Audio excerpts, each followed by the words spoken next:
Silverman and other authors are suing Meta and OpenAI for remixing the copyrighted works of thousands of books, authors, and other guys, Monday for Same reworking. Here. Okay.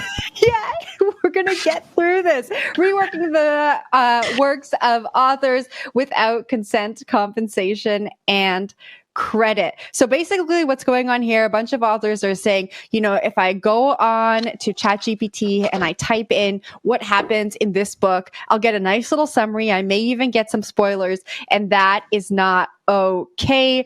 These platforms are saying, books are really good at trading these algorithms. And so there's this conversation here about creators getting compensated and the knowledge being out there already. Wendy, I know you are a big supporter of content creators being paid what they are worth. I think all of us on the show are. What do you think when you hear this?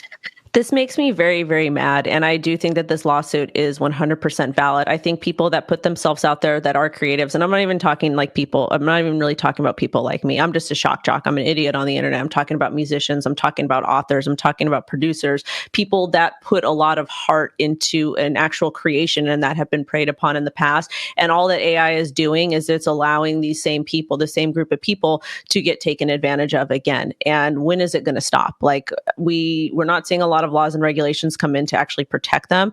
And I think that it's very shameful that this is still happening today, that people do not understand how hard content creation is. And again, I'm not necessarily talking about me because I'm a YouTuber, a TikToker. I'm talking about like people that this is their livelihood. Well, it's my livelihood too, but I got to always advocate for the music men, music women, and support them at all costs. So I hope that Sarah Silverman wins, even though I don't care for her. Wow, tough stuff. So I'm actually a little confused on how all these large language models work in the first place. LLMs, as you'll see on the internet. I think they just kind of like take all this data and like shove it into some sort of algorithm, teach the computer to understand it, and then spit it out. So it's very much like Google, but it has some sort of like smarter algorithm to be able to understand what's happening on the back end. And to a point, I think it makes sense that they'd be able to take almost anything that's free and out there, right? So where does copyright law run into this? I'm not quite sure. Maybe it's with published works that weren't first published on the internet or are behind closed doors, behind some sort of paywall that these LLMs are not supposed to be able to read them. But think about it for like a CoinDesk article, right? That's free and open on the internet. Anyone can read that.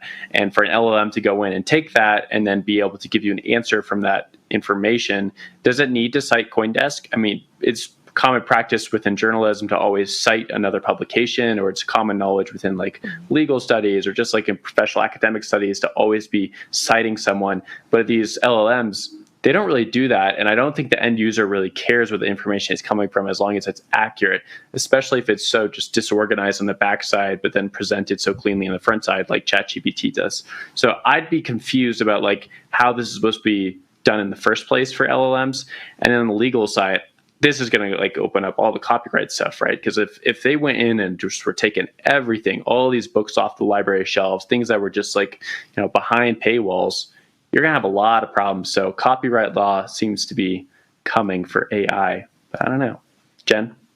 Yeah, you're absolutely right, Will. And this class action lawsuit is actually works that should be paid for. And I believe they were taken from some sort of digital library that should have had some kind of paywall, but there was a way to get around that paywall and then feed the works into LLMs. And so this is really interesting because we talk so much about regulation in our industry, right? And now AI is out there saying like they are actually advocating for regulation. We saw Sam Altman speak at a Senate subcommittee hearing in May, and he kind of is saying what we're saying. He said there, we think that creators deserve control over how their creations are used and what happens sort of beyond the point of them releasing it into the world. I think that it is very possible that all of these works were used to train LLMs and no one was actually thinking about copyrights. They were maybe thinking about other things. And this is just going to bring again, the conversation into the courts. We're going to get some kind of regulation. We're going to understand,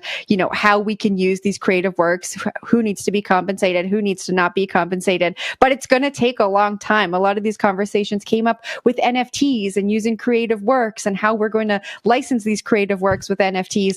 And so I don't think that this is a problem that's going to be solved tomorrow, but I think that the authors definitely have a ground to stand on here, and they should be suing OpenAI and Meta.